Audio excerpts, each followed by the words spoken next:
And no amount of explaining this is going to help these people understand this reality, because they don't see this video. They don't come here. There is a steady flow of propaganda that just like circulates in that corner of the internet.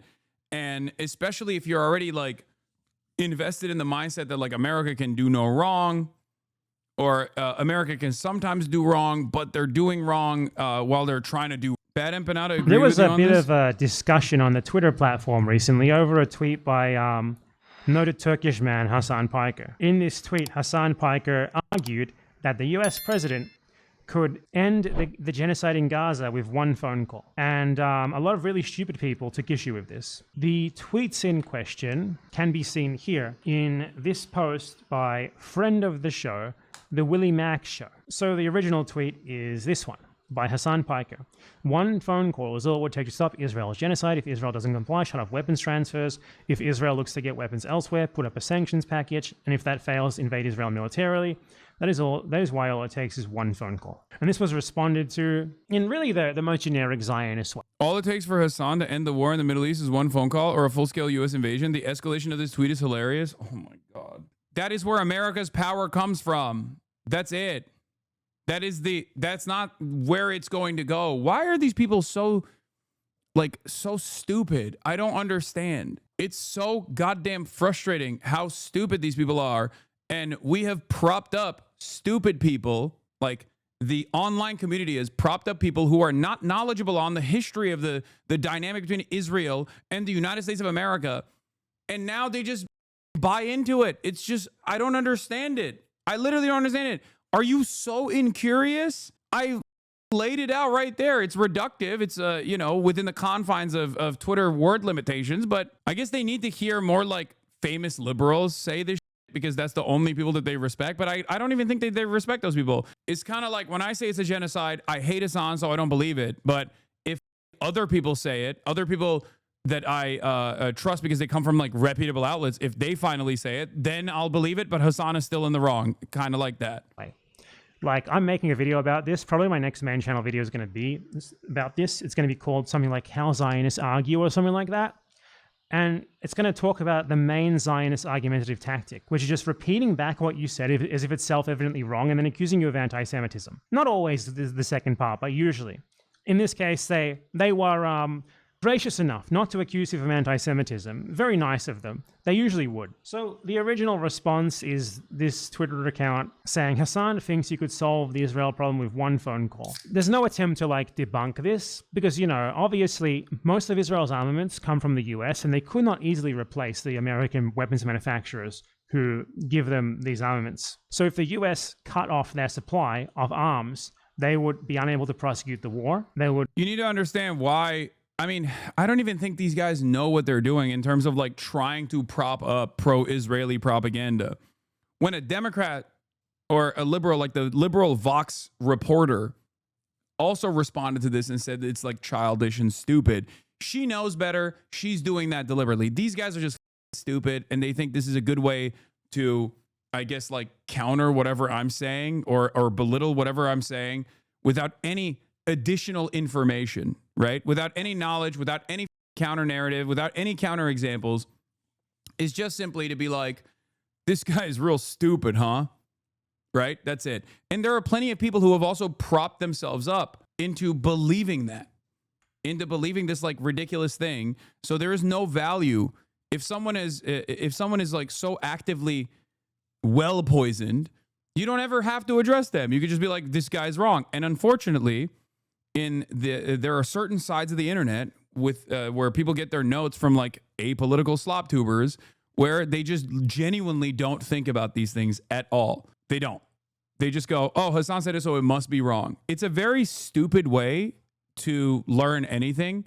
And that's why you find yourself wrong in many circumstances. And you shouldn't do this. You shouldn't reflexively disbelieve someone in general. I'm saying this about Marjorie Taylor Greene or Tucker Carlson, people who even cynically put forward correct information from time to time. You shouldn't do that for anybody.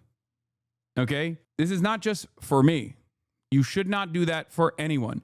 You should always try to investigate further what the claims are and then try to disprove said claims. Okay? Be in real risk of like being attacked by their neighbors and stuff, because the US support, the US patronage is what allows them to do what they do. So a phone call like saying, hey, stop what you're doing in Gaza, withdraw immediately, or the arms transfers are gone. That would end the genocide right away. It's not a question of, could this happen? It's a question of, why doesn't it happen? They don't even try to argue against it. They just restate the statement as if it's self-evidently wrong. And I really like the Willie Mack Show response here, because Willie Mack Show seems to have thought that Hasan was saying here that he could call Israel and end the genocide. I don't know. All it takes for Hasan to end the war in the Middle East is one phone call or full scale. I don't even know if these guys are saying like, I'm going to make the phone call. I don't think anybody actually believes that, right? I hope people don't literally believe that. They can't be that stupid. I mean, that's stupidity beyond what I'm accustomed to online. I see a lot of stupids online, but this is like a new level of stupidity. I don't think he's saying that.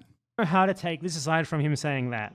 All it takes they are saying that. No, that's what they think, Law. No, I think it's better for us not to assume that our interlocutors are just like that dumb.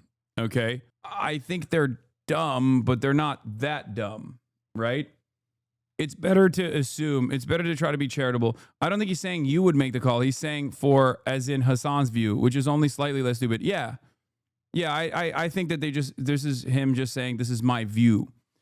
Ethan literally did post that you think you can make that call personally. Really? Hasan, who would solve Israel and Palestine with one perfect phone call, and Noah, who thinks the Houthis are the only ones following international law. The fact that these airheads dominate lefty discourse on Palestine is a bigger gift to Netanyahu than anything else they could accuse me of doing. Why? These guys are political commentators, right? Like, just address the issue. Like, address the argument. Explain why America does not have this level of control over Israel, despite the fact that America has supplied 70% of all offensive and defensive weapons to Israel.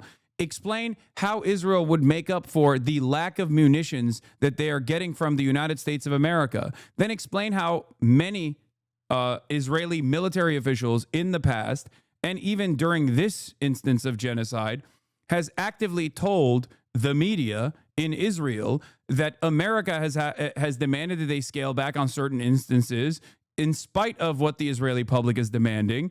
And they've literally said, we can't do this without the United States of America.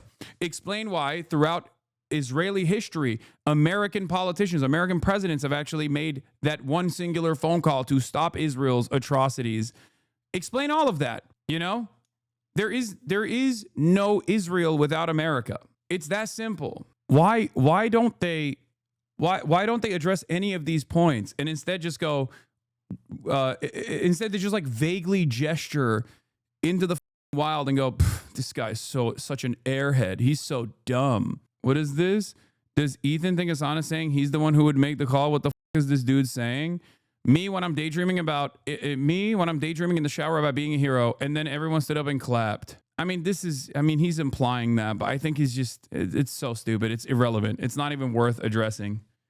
Who cares? Like, this is the expectation I have from a Sloptuber, certainly, but it's not the expectation I have from like a person who is, I guess, my ideological opponent here. You know, a person who is who is making this claim that I'm wrong should probably explain why I'm wrong, right? It's very strange. There is no continued genocide without American weapons. Okay? It's that simple. And not only that, but also if America cut off weapons to Israel, which would never even happen because it wouldn't get to that point, Israel does not have a meaningful way to make up for that supply chain. Okay? Especially in the short period of time necessary to continue this genocide.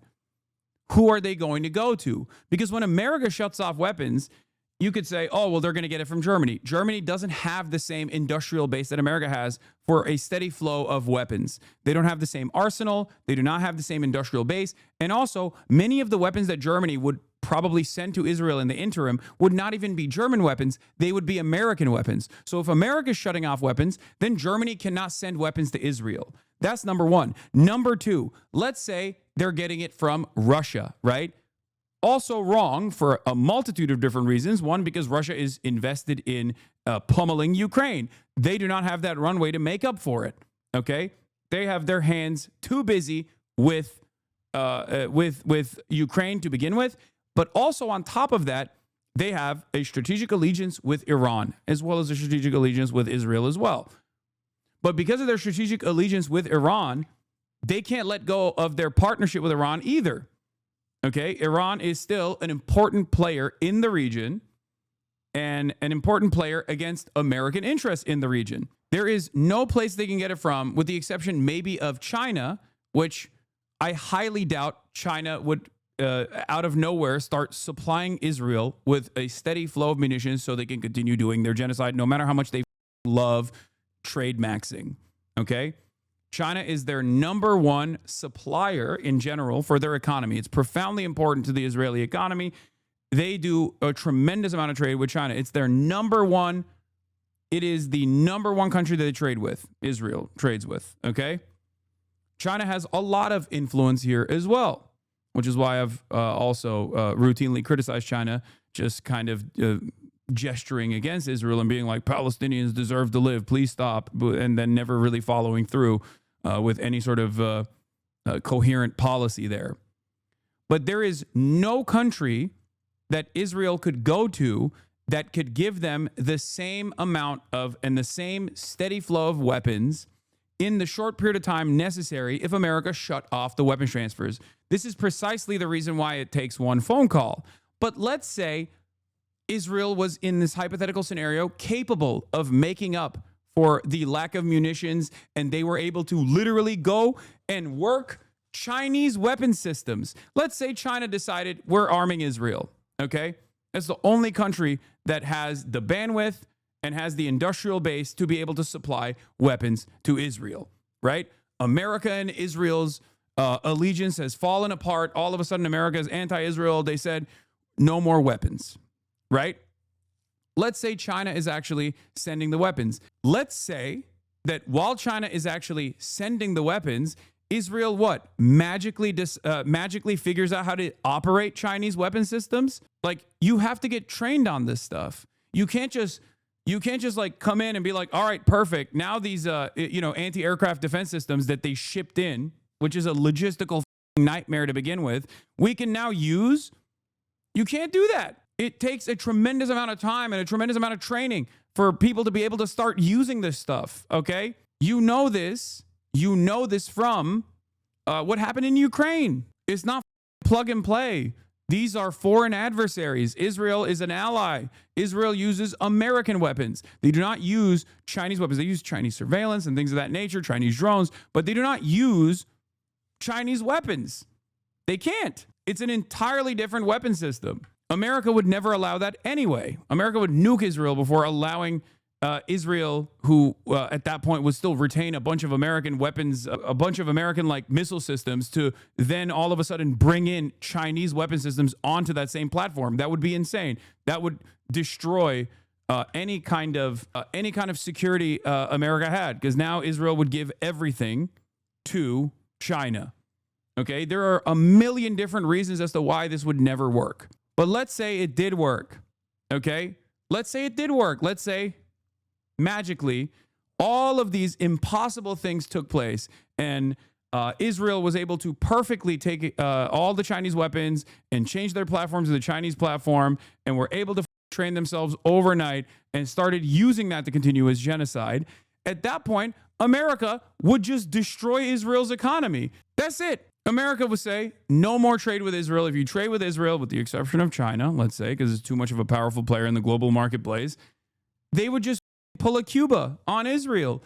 They would do a full-blown embargo. They would stop other countries from trading with Israel. It would, again, never get to that point. Regardless, I can't stress this enough, because that is the reason why all it takes is one phone call.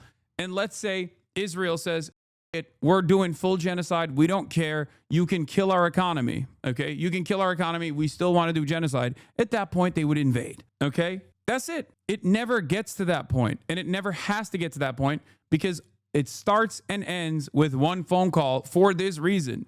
it would never in a million years get to the point where America's invading Israel militarily. Okay? That is why all it takes is one phone call. Even from the first step to the second one, there is a tremendous amount of impossible things that are literally physically not possible for Israel to do to be able to continue its a genocide. Okay? Once again, 70% of all weapons that Israel's using, both offensively and defensively, are supplied since October 7 by the United States of America. Can you go and yell about something else? You yell about the Israel's genocide fetish. Can we go and yell and bitch about something else? You bang this Israel's genocide fetish drum every time I watch you, and I'd like to hear what you have to say about other things that are going on as well. I mean, I was covering other things before we got here. To end the war in the Middle East is one phone call. He genuinely seems to think that Hasan was talking about himself rather than the President of the United States of America. God, I love Willie Mack Show. He's so funny. But look, I'm going to give him the benefit of the doubt here. I'm going to assume this is just some bad wording on his part. And what he meant is that he thinks it's ridiculous to think that the US president could ever end a conflict in the Middle East or a war in the Middle East with one phone call. And I'm going to look into whether or not there's any precedent for this happening or not. Okay? So, in 1982, during the Israeli assault on Lebanon, there was a phone Ronald Reagan made a phone call, said, "You are doing the Holocaust. Stop." Call between President Ronald Reagan and Prime Minister of Israel, the noted terrorist Menachem Begin, whose name I surely mispronounced, but I mean, modern Hebrew is a constructed language anyway. They pronounce everything wrong, so I'm going to also pronounce things wrong. He called him and he said he told him, stop the bombing. What you're doing here is not okay. We don't support this. Stop. And within 20 minutes, the bombing stopped. Okay, so that's one precedent for this happening. Ronald Reagan, by the way, Ronald Reagan was an extremely Trumpish president. He was just better on camera than Trump is because he was an actor and Trump isn't. Ronald Reagan was absurdly stupid, absurdly dumb, and he... Wrong! Donald Trump is a TV guy as well, and that's the reason why he's very telegenic and very charismatic. I disagree with BadEmpanda.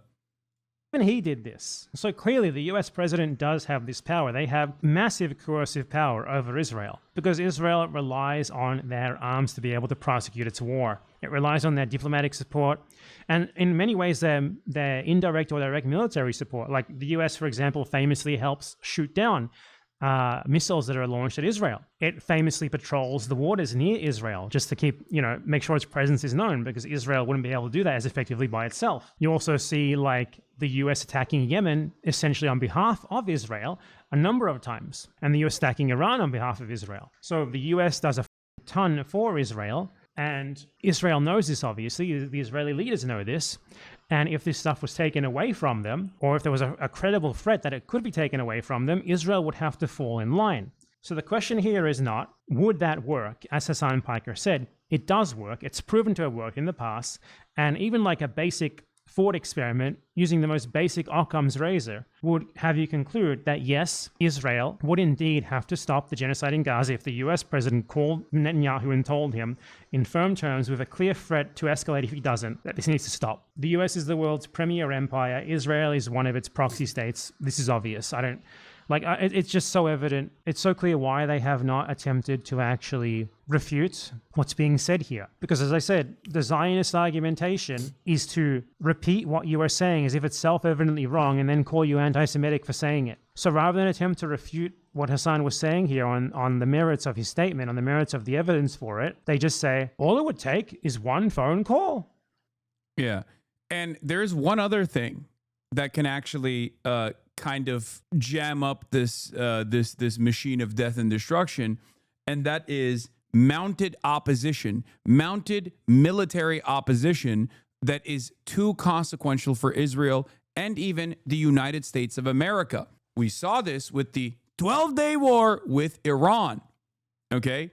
Iran was able to successfully cripple the Israeli economy and shut Israeli society down for 12 straight days. And in the process, they actually expended American munitions. THAAD missiles are not cheap. They take years to build.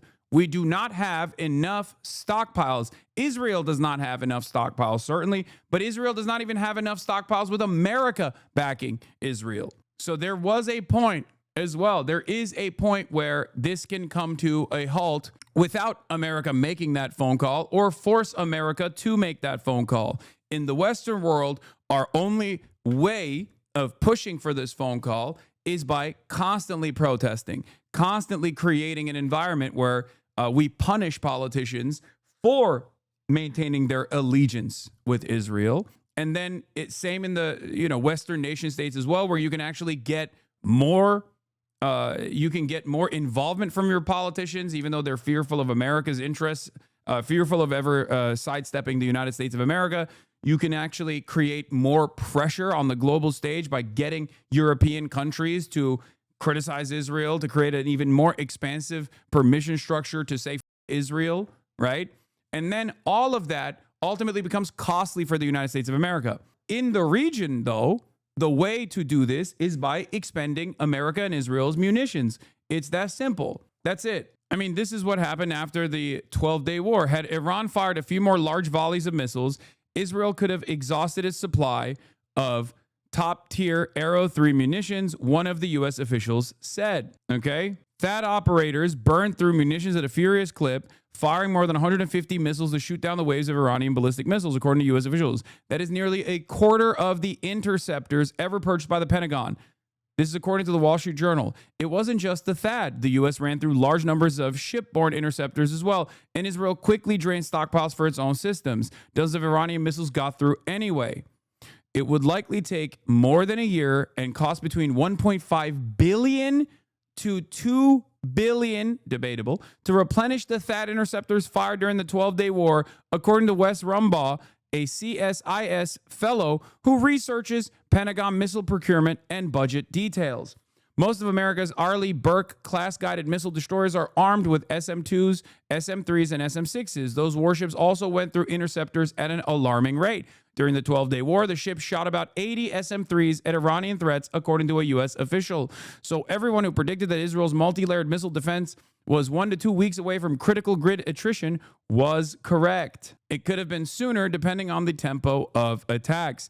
That stage would force Israel to triage its finite supply of interceptors, saving the rest only for sensitive military sites, while they let the rest through to strike their targets. This is obviously a situation Israel would want to avoid. Do you understand? It's a multifaceted, multi-layered approach. At the end of the day, war can be as complicated or as simple as you want to explain it.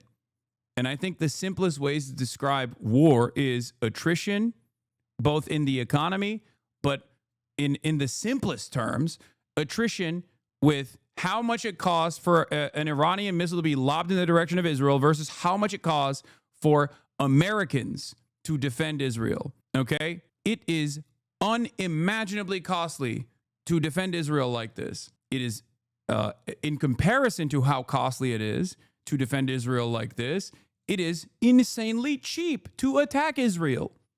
If you are Iran, it's not even a comparison. It's the same with Yemen. Operation Prosperity Guardian under the Biden administration was a multi-billion-dollar operation, and it failed. They wanted to stop the Houthis from implementing a blockade and making it so that regular commercial shipping that goes to Israel could continue, that they wanted to stop the Houthis implementing a blockade against Israel.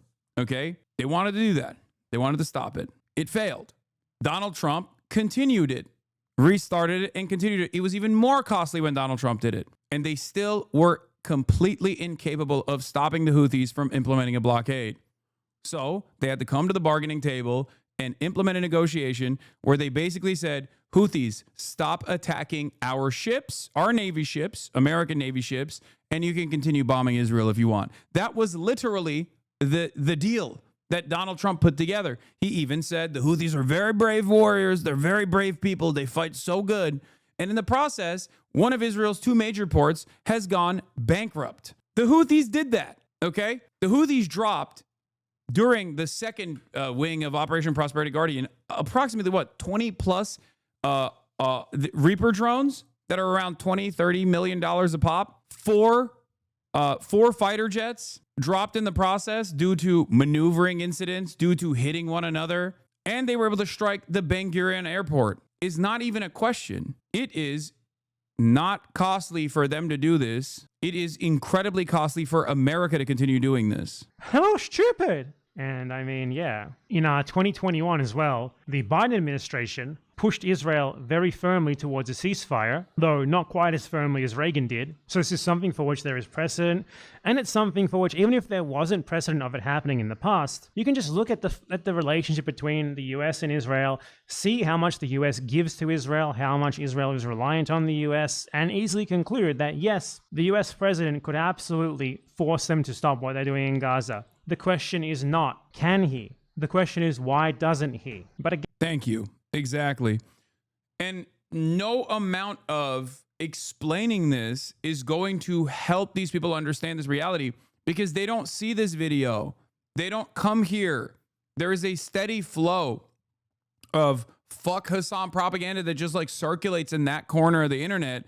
And especially if you're already like invested in the mindset that like America can do no wrong, or America can sometimes do wrong, but they're doing wrong while they're trying to do right. You know, if you have this kind of attitude, you never actually learn the truth. This is what's so frustrating about the nature of discourse online nowadays.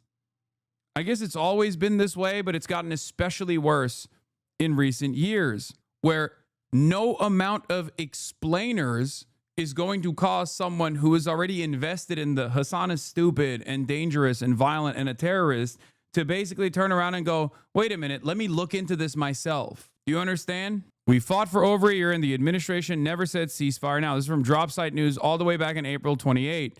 Israeli officials were blunt about the benefits of Biden's passivity. Former Ambassador Michael Herzog declared, God did the state of Israel a favor that Biden was president during this period because it could have been much worse. We fought in Gaza for over a year and the administration never came to us and said, ceasefire now. It never did. And that's not the problem. That's not to be taken for granted. It's ironic because people will always say like, oh, he's looking at Twitter links. Like that's another one. That's another like thought terminating cliche.